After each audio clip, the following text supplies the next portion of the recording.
Mr. Chancellor, it is with great pleasure that I present Dr. Orna Berry, entrepreneur, researcher, inventor, policymaker, investor, advisor, and teacher. To say that Dr. Berry has had an absolutely remarkable career would be an epic understatement. As Israel's chief scientist and director of the Industrial Research and Development Administration, she has been credited with helping create the framework that enabled Israel to become one of the world's leading entrepreneurial hubs, with more companies listed on the Nasdaq Stock Exchange than all of Europe combined. But she has distinguished herself as more than a policymaker. Dr. Berry is an extremely successful entrepreneur in her own right, having negotiated the sale of her own startup to a major corporation, and in doing so, helping to blaze a trail for countless other firms in Israel. Following her work for the government, she has returned to the business world in a variety of capacities, as a venture capitalist, as an executive, as a creator. She lent her strengths to nonprofits and other community-focused organizations, helping to improve relations both within Israel and internationally.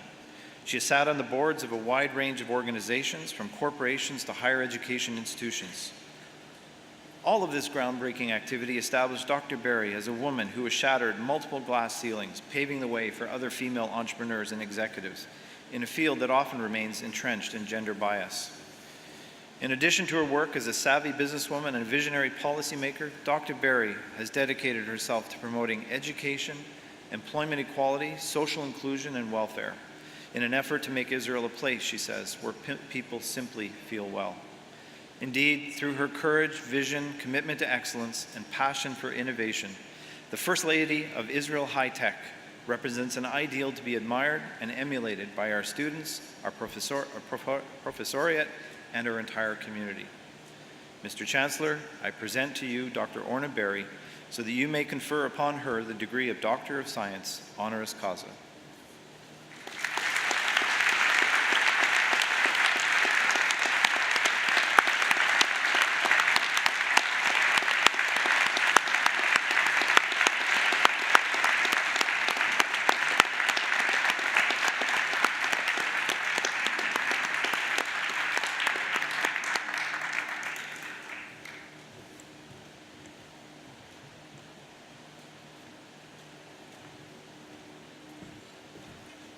Now it gives me great pleasure to ask Dr. Orna Berry to deliver the convocation address. Dr. Berry.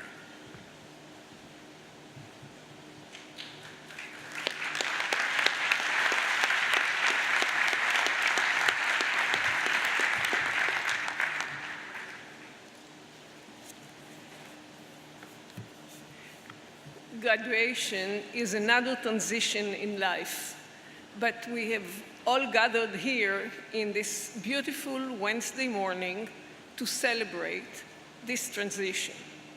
And that's how we should treat every change we go through in life. One of the most peculiar transitions of mine was moving from being an entrepreneur to chief scientist in Israel's government. The dramatic transition from a chaotic, non-structured, fast-paced environment to a heavily regulated organization is, some would say, the opposite of natural. The success factors as Israel's chief scientist were nationwide: worldwide competitiveness based on knowledge, growth, survival, and deterrence. The success factors of a startup are deadlines, objectives, market fit, and cash flow. Both are founded in knowledge, one in micro and one in macro, one expertise and one integrative knowledge. During the transition, I constantly measured my compatibility with my new environment, adapting as necessary. Your transition today is the same, but in reverse direction.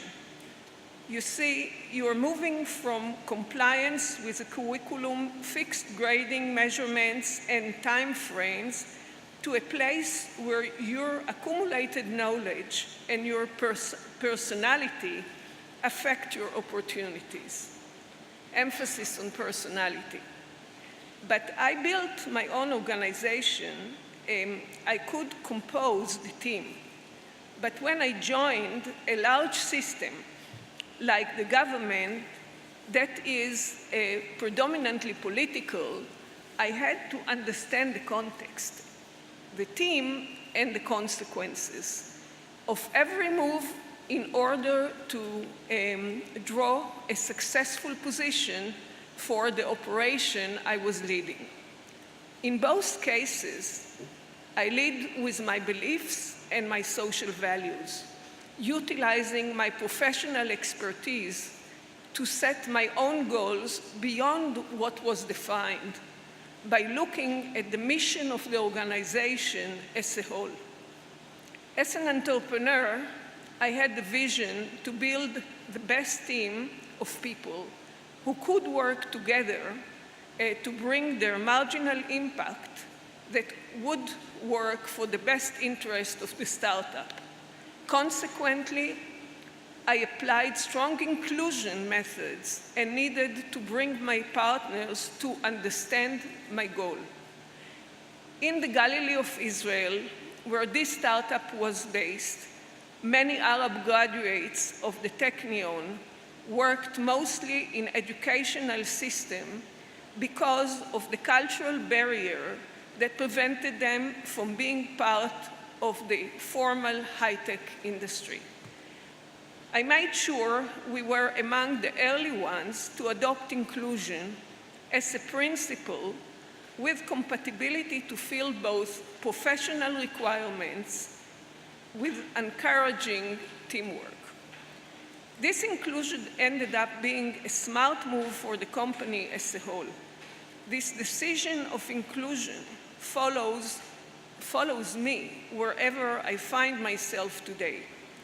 When you go out there to the world, surrounded by different ideologies or cultures, focus on the results you desire and never on the conventions. Never on the conventions of social comfort. Beginning my work in government, I stepped into an existing team. I closely observed the existing leadership of the team, and one of my first revelations were that women weren't promoted as deserved.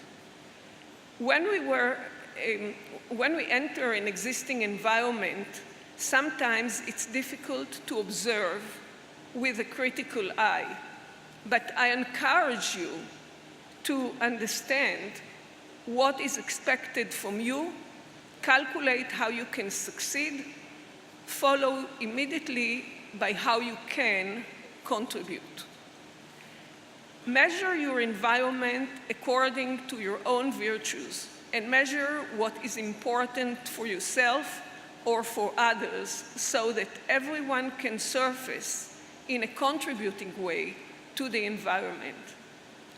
When I began my work for the government, I say I wouldn't stay any longer than 4 years. I came from the private sector and I was going back to the private sector. I even had doubted my ability to work in the public sector. When the time came, I evaluated myself and indicated to my environment that I was ready for my next move. Just like I'm sure you've been feeling towards graduation. It's easier to evaluate ourselves in fixed time frames, 4 years of a job or 4 years until graduation. But let's try to challenge these time frames and constantly evaluate ourselves compared to our environment. Let's make sure we're in the ideal place we want to be in every given moment, and if not, let's explore what we want to do next. Consider how your knowledge can be utilized broader, and consider how you expand your knowledge to be more effective. I'm thankful to the committee that noticed my transitions in life and invited me to share my observations, hopefully leaving you with something to think about. Transitions in life are a wonderful thing. This is one of many you've had, and many that are to come. Notice them, observe them, question them, and always celebrate them.